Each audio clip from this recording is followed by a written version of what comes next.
So alright guys welcome back to my new vlog होइन। आजको मेरो डे 3 को भ्लगमा स्वागत छ होइन। आज चाहिँ एकदमै स्पेसल डे थियो होइन। भ्लग बनाउने एकदमै मस्त कन्टेन्ट पनि मिलेको थियो होइन। तर फाइनली के भयो भने डिलिट भइदियो क्या। कसरी भयो होइन। मैले एडिट गरेर त्यो अपलोड गर्दाखेरि मैले त्यहाँ फाइल हुन्छ भनेर डिलिट पारेँ, त्यहाँ अपलोडै नभइदिएर होइन। त्यसरी ठुलो गल्ती भयो। सो गाइज त्यतिखेरको भएन होइन। अब त्यसपछि के हुँदैछ त होइन, बिहेको टिका लगाएर।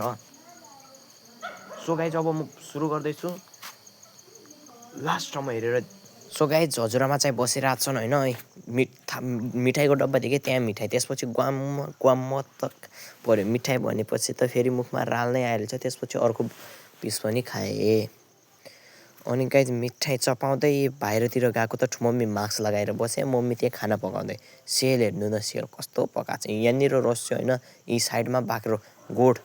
यहाँ चाहिँ दाइ र भाइ चाहिँ मस्त मोबाइल हेर्दैछन्, मामा भान्जा मिलेर होइन। मोबाइलमा व्यस्त। मम्मी र बहिनी चाहिँ फोटो हेर्दै रहेछन्। अनि यहाँ चाहिँ बेहुला बेहुली यस्तो। बेहुलो कैसित सेटिङ गरिदिए। पक पक पक कै लाग्यो पक पक पक। अनि बेहुली चाहिँ मस्त सुते। सो गाइज अहिले चाहिँ हामीहरू यस्तो बरेन्डामा बसिरहेको छौँ होइन, गफ मार्दै। एकैछिनपछि गाइज खाने पालो आयो। मस्त बेहुला बेहुली खाना खाँदै, यहाँ सबै खाना खाँदै रहेछन्। रोसैमा गएर हेरेको त यो पाक्दै रहेछ। मलाई चाहिँ कसैले भनिदिनु, यस्तो रिस उठ्यो। फेरि गएर टक्क एक टम्किया साग, एक छाप्रो रोटो दबाएर बजाएँ। ग्वाम फास्ट। सो गाइज आजको भ्लग यहाँ सकिन्छ। नयाँ हुनुहुन्छ भने सब्सक्राइब गरिदिनु होला। मेरो च्यानललाई सब्सक्राइब गर्न नबिर्सनु होला। सेयर पनि गरिदिनु।